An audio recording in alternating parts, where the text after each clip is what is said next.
Merci d'écouter les petites histoires. Pour profiter pleinement du podcast, vous pouvez vous abonner. Vous n'aurez plus de publicité et accès à des histoires exclusives. L'abonnement est super simple, sécurisé et sans aucun engagement de durée.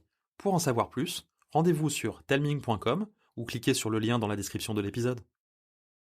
Les petites histoires, les petites histoires, les petites histoires de Telming. Coucou les enfants. Aujourd'hui, Karine et Arnaud vont vous raconter Le Carnet perdu, le 3e épisode de la saison 2 d'Un été incroyable. Bonne écoute.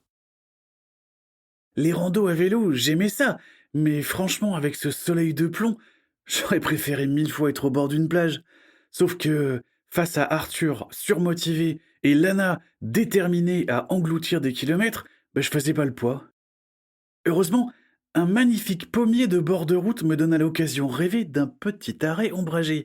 En prime, un banc qui offrait une vue imprenable sur le bord de mer. T'abuses un peu, ça fait même pas 20 minutes qu'on roule. En même temps, on n'avait rien pris pour le goûter. Là, avec toutes ces pommes, on est servi. Et puis, j'ai super soif. Qu'est-ce que c'est sous tes pieds? Je me penchai pour voir. Il y avait un carnet épais et jauni par le temps. Sur la couverture était inscrit en lettres manuscrites « Légende d'une bourgade de bord de mer ». Hein, quoi? Montre voir. Arthur le saisit et le feuilleta frénétiquement. Ah mais ça parle du puits sans souhait, du moulin de Marie, du pont coupé et de tas d'autres endroits collus dans le coin. Et les dessins sont magnifiques. Tu sais à qui il est? Non, j'ai jamais vu un trésor pareil. Si ça se trouve, c'est une nouvelle chasse au trésor organisée par le maire, comme celle de l'an dernier. Mais n'importe quoi, ça se voit que ça n'a pas été imprimé. Et puis, on l'aurait reçu dans notre boîte aux lettres. Ah, il marque un point. Le maire dit toujours que ces idées d'animation doivent profiter à tous les enfants du village. N'empêche, ça ressemble à un jeu de piste. C'est quoi le premier endroit? Le puits sans souhait. Lana enfourcha son vélo et nous regarda. Arthur, tu ouvres la route? Notre rando se transforma en course de vitesse. On fonça à toute berzingue jusqu'à un recoin du village où se trouvait un vieux puits scellé par une grille de métal. Arthur n'eut pas besoin du carnet pour nous raconter la légende à son sujet.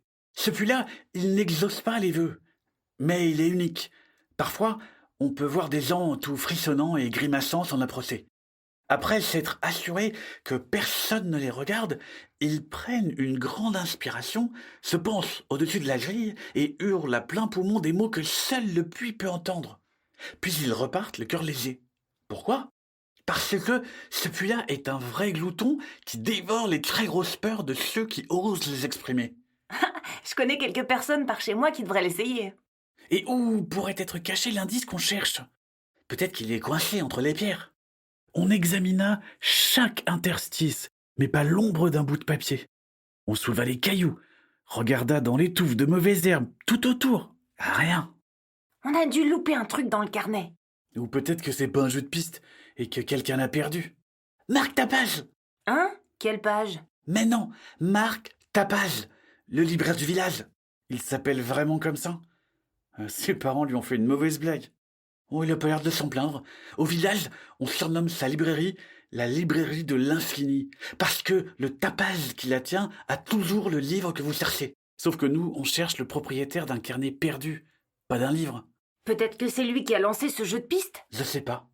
Mais s'il y a bien quelqu'un qui peut nous aider, c'est Marc. Il en connaît un rayon sur les livres. En quelques coups de pédale, on se retrouva devant une toute petite librairie, avec de grandes baies vitrées chargées de livres, des vieux murs en pierre de travers, et un écriteau peint à la main sur lequel on pouvait lire « Librairie Tapage, fondée en 1735 ». En ouvrant la porte, le tintement d'une cloche nous accueillit. Une agréable odeur de café et de noisettes vint nous chatouiller les narines, sauf qu'il n'y avait pas l'ombre d'un Marc. Bonjour.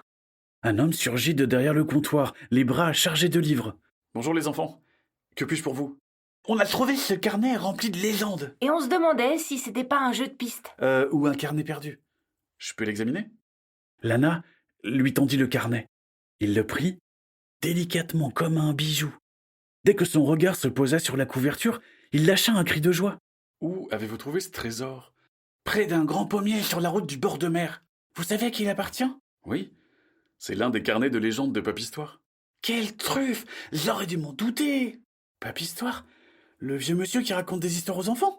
Chaque jour, à l'heure du goûter, sur la place du village. J'adorais l'écouter.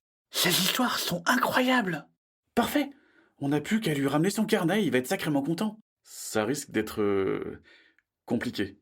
Papy-Histoire est parti en vacances? Non, Arthur. Hier, alors qu'il se promenait, Anatole a fait une crise cardiaque. Arthur me fit l'impression d'un soleil qui s'éteint. Avec Lana, on resta planté là, sans trop savoir quoi faire. Arthur articula des mots qui ne voulaient pas sortir. Il est à l'hôpital, et je crois bien que revoir ce carnet l'aidera à aller mieux. Sauf qu'on ne sait pas comment y aller. Je vais vous y conduire. D'habitude, j'adore les choses qui sentent le propre. L'intérieur d'une voiture tout juste nettoyée, le salon où mamie vient de passer la serpillière, le linge tout juste à repasser. Mais cet hôpital schlinguait. Il schlinguait les produits qu'on nous met avant les piqûres, il schlinguait le gel hydroalcoolique, il schlinguait les gens malades et les médecins qui courent dans tous les sens. Monsieur Tapage nous accompagna jusqu'à la chambre de Papy-Histoire. Lana entra timidement. Arthur n'osa pas. Et moi non plus. Pourquoi est-ce que j'avais peur comme ça? C'était quand même le conteur qui m'avait fait rêver chaque été quand j'étais petit qui se trouvait dans ce lit. C'était grâce à lui qu'Arthur était devenu notre ami Alana et moi. Et d'après les bips des machines, il n'était pas mort. Non. Ce n'était pas de voir ce vieux monsieur allongé qui me terrifiait. C'était le silence, entrecoupé de bips réguliers qui s'échappaient d'une machine reliée à Papy-Histoire. Du coin de l'œil, je vis qu'Arthur essayait de retenir ses larmes. Il renifla, hocha la tête et finit par rentrer. Il trifouilla un peu le carnet, comme s'il ne savait pas par quelle bout le prendre, puis il le posa sur le lit. « Bonjour, Papy-Histoire. On a trouvé ton carnet sous un pommier, et M. Tapaz nous a dit que ça te ferait plaisir de l'avoir. Tu sais, il va vraiment falloir que tu te réveilles parce que sinon, le goûter au village va redevenir un moment affreusement ennuyeux. Plus personne ne se regroupera sur la place pour t'écouter. T'as encore plein de choses à nous apprendre sur les légendes de la région et sur ta vie d'avant. T'es le seul à être capable de nous faire voyager avec tes mots. Alors guéris, s'il te plaît. » Sans m'en rendre compte, une larme pointait déjà sur le bout de mon menton. Lana serrait les poings très fort et se mordait les joues. « J'ai vu que ton carnet était plein de légendes que je connaissais pas. J'ai pas du tout envie de les lire. Je veux que ce soit toi qui me les racontes. Et pas qu'à moi. Et puis tu le sais, moi je veux devenir un grand conteur. Et comment je vais faire si t'es pas là pour m'apprendre ?» Les joues d'Arthur se changèrent en rivière. Lana et moi, on ravala nos larmes pour aller faire un câlin à notre copain. Il essuya ses yeux d'un revers de manche et pointa Papy-Histoire du doigt. « Il a pris le livre !» Arthur ne rêvait pas. La main de Papy-Histoire s'était posée sur le livre, l'index coincé entre des pages. On n'osait pas bouger d'un cil, ni même respirer. « On dirait qu'il veut que tu lui dises une histoire. Tu crois ?» Les bips de la machine à laquelle était relié Papy-Histoire s'emballèrent. La ligne verte, qui dessinait des montagnes sur le petit écran au-dessus de sa tête, se mit à danser. Je pense qu'on a la réponse. Arthur ouvrit le livre à l'endroit indiqué par Papy-Histoire. C'est la légende des 2 colombes, sa préférée. Il s'installa dans le fauteuil posé à côté du vieux conteur et s'éclaircit la gorge. Au bout de l'unique impasse du village, il y a une toute petite bâtisse dont la porte est surmontée de 2 colombes sculptées qui ont une histoire. Il y a très longtemps, à cet emplacement, il y avait une maison en torsis et pans de bois branlants. Celle d'un vieil homme solitaire qui n'avait pour seule richesse qu'un couple de colombes apprivoisées.